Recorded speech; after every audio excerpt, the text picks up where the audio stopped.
Picture this, it's the height of Victorian era Britain in 1851 and London is electric with anticipation. A palace made from glass and iron stands in Hyde Park, the Crystal Palace, at 990,000 square feet big, ready to host the great exhibition of the works of industry of all nations. The exhibition was far more than just a spectacle. It was a revolution in glass, spearheaded by none other than Prince Albert and inventor Henry Cole.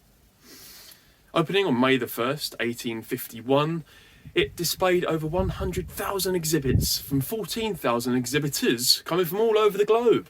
And yes, it was just Britain showing off, but its effects were felt far beyond the smog and heavy traffic of London. In fact, all around the country, in the countryside, its effects were felt in ways that no one really would have expected.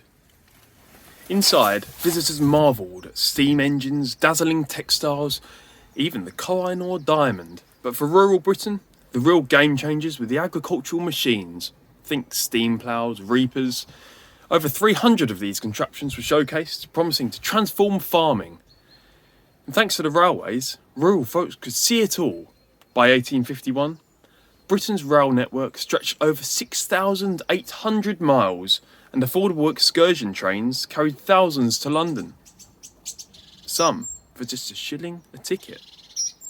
For many of the 2.5 million rural visitors, this was their first trip to the capital and their first brush with a world racing towards modernity. But here's the catch. Those machines were a double-edged sword. A single steam thresher could do the work of 20 men in one day. Great for landowners, but devastating for labourers.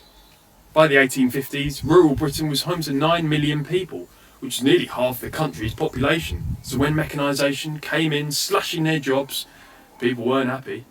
Between 1851 and 1871, over 400,000 agricultural labourers swapped the countryside for cities, drawn by the industrial promise offered by the likes of London, Manchester and Birmingham. The exhibition didn't just show off tech, it sold a vision that progress was unstoppable. Rural economies did, however, feel the squeeze, as railways brought in mass-produced goods which undercut local crafts. In 1851 alone, in today's money, the exhibition generated 22 million quid, no less. However, very little of that did trickle back into the villages. Still, like most things in life, there was a silver lining.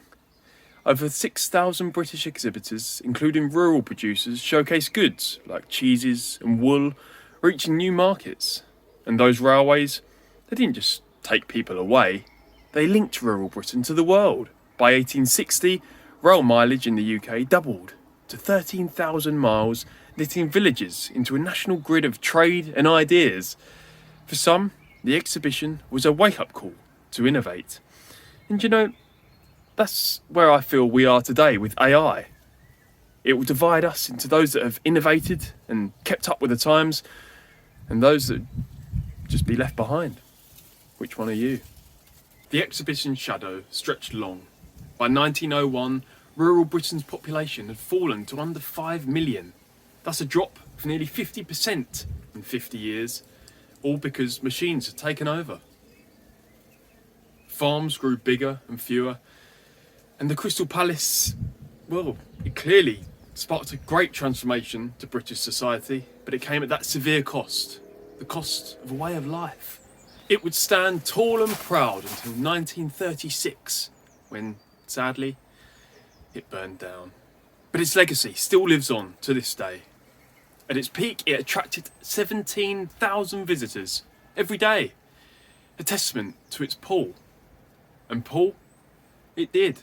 Pull rural Britain into the modern age, ready or not. The Great Exhibition of 1851 was a triumph. 100,000 exhibits, 6 million visitors, a profit worth millions today. For rural Britain, like the yin-yang, there's good, there's bad. It was a turning point for progress and loss. But what do you think? Did the countryside pay too high a price? Well, it doesn't really matter what you think because it's happened now, but I'd still like to know, so let me know. And most of all, thank you very much for watching. Join me next time as I dive in to yet another rural secret. Thanks.